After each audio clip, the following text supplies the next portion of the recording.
Friends, ఈరోజు నేను చెప్పబోయేది ఒక రియల్ హర్రర్ స్టోరీ. ఈ స్టోరీ నాకు పంపించిన వారి పేరు ప్రమోద్. అయితే ప్రమోద్ తను డిగ్రీలో ఉన్నప్పుడు ఒక అమ్మాయిని సిన్సియర్గా లవ్ చేశాడు. ఫస్ట్ ప్రమోద్ క్యారెక్టర్ ఏంటంటే ఎవరితో అంతగా కలిసేవాడు కాదు, చాలా తక్కువ మాట్లాడేవాడు, చాలా తక్కువ, ఎవరితో అస్సలు కలవాడు. అమ్మాయిలంటే కూడా చాలా దూరంగా ఉండేవాడు. ఎప్పుడు ప్రమోద్ ధ్యాస ఏంటంటే చదువు. అలా చదువుకోవడం మాత్రమే తన లక్ష్యం.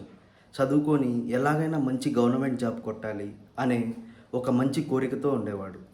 ఉంటే అలాంటప్పుడే పరిచయం అయింది ఆ అమ్మాయి పేరు నిఖిత. తను ప్రమోద్ క్లాస్మేట్. అయితే ప్రమోద్ వైపు ఎప్పుడు చూస్తూ ఉండేది. ఫస్ట్ ప్రమోద్ అంతగా ఇష్టపడలేదు నిఖితాని, కానీ మెల్లమెల్లగా ప్రమోద్ కూడా నిఖితాని ఇష్టపడ్డాడు.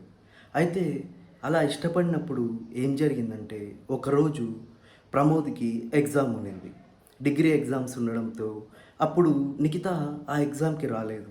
సేమ్ సెంటర్ అయినా కూడా ఎగ్జామ్కి రాలేదు. ఎందుకా అని ప్రమోద్కి డౌట్ వచ్చింది. డౌట్ వచ్చి ఒకసారి నిఖితకు కాల్ చేశాడు. కాల్ చేస్తే ఎత్తలేదు, లిఫ్ట్ చేయలేదు.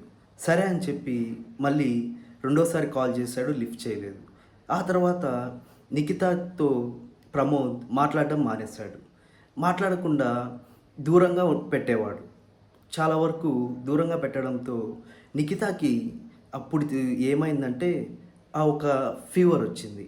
అది మలేరియా ఫీవర్. మలేరియా ఫీవర్ రావడంతో నిఖిత చాలా అనారోగ్యంగా మారిపోయింది. అలా మారిపోయిన నిఖిత ఎవరితో సరిగ్గా మాట్లాడేది కాదు.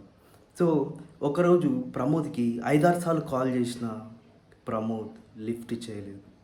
లిఫ్ట్ చేయకుండా ప్రమోద్ తన ఈగోతో అలాగే ఉండిపోయాడు. ఎగ్జామ్ రాశాడు. అప్పుడే ప్రమోద్కి ఒక ఫ్రెండ్ ఉండేవాడు, అతని పేరు శివ. అయితే ప్రమోద్, శివ, నిఖిత ఈ ముగ్గురు చాలా బెస్ట్ ఫ్రెండ్స్. అయితే ప్రమోద్తో శివ ఎక్కువగా మాట్లాడేవాడు. మాట్లాడేటప్పుడు ఒకసారి ప్రమోద్కి శివకి చిన్న గొడవ అయింది. సో దానివల్ల శివ కాల్ చేసినా కూడా ప్రమోద్ ఎత్తలేడు. ఆ రోజు Sunday October 17th Shiva call చేశాడు, ఎత్తలేదు. ఎందుకబ్బా శివ కాల్ చేశాడని ప్రమోద్కి ఆలోచన వచ్చింది, అయినా కూడా ఎత్తలేదు. సరే అని చెప్పి ఒకసారిగా ప్రమోద్ రూమ్కి నిఖిత వచ్చింది. నిఖిత వస్తానే ప్రమోద్ షాక్ అయిపోయాడు. ఏంటి నిఖిత ఇలా వచ్చావు అన్నాడు. అంటే నువ్వు నా కాల్ లిఫ్ట్ చేయడం లేదు కదా, అందుకే నీతో మాట్లాడదామని వచ్చానండి. అంటే సరే రా నిఖిత, రూమ్లోకి రా అని చెప్పి రూమ్లోకి తీసుకువెళ్ళి తర్వాత వాళ్ళిద్దరు పార్కుకి వెళ్ళి చాలాసేపు మాట్లాడుకున్న తర్వాత నిఖిత ఇంటికి వెళ్ళిపోయింది. వెళ్ళిపోయిన తర్వాత ప్రమోద్ది ఐఫోన్ కావడంతో ప్రమోద్కి వాయిస్ మెయిల్ వచ్చింది శివ నుంచి. శివ ఏం పెట్టాడంటే, ప్రమోద్ నీతో గొడవ పడినందుకు సారీరా, కానీ నీకు ఒక నిజం చెప్పాలి, నిఖిత చనిపోయిందిరా అని చెప్పాడు. ప్రమోద్ వెంటనే చాలా షాక్ అయిపోయాడు. ఏంటి ఇప్పుడే కదా వచ్చి మాట్లాడింది అని శివాకి చెప్పాడు.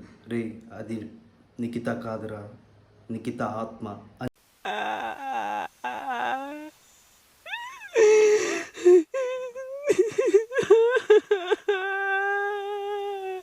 వెంటనే శివ చెప్పాడు. దానికి ప్రమోద్కి చాలా భయం వేసింది. ఒక్కసారిగా ప్రమోద్లో ఉండే రూమ్లో లైట్లన్నీ పగిలిపోవడంతో ప్రమోద్ ఇంకా భయపడ్డాడు. అందుకే ఆ రోజు నిఖిత కాల్ చేసింది. ఒక్కసారి కాల్ లిఫ్ట్ చేసి తన మాట వినింటే ఎంత బాగుండు అని చాలా బాధపడ్డాడు. ఇది రియల్గా జరిగిన స్టోరీ ఫ్రెండ్స్. ఈ స్టోరీ మనకి పంపించిన వారి పేరు ప్రమోద్. మరిన్ని హర్రర్ స్టోరీస్తో మీ ముందుకు వస్తాను. ఇంతవరకు చూసినందుకు థ్యాంక్ యూ.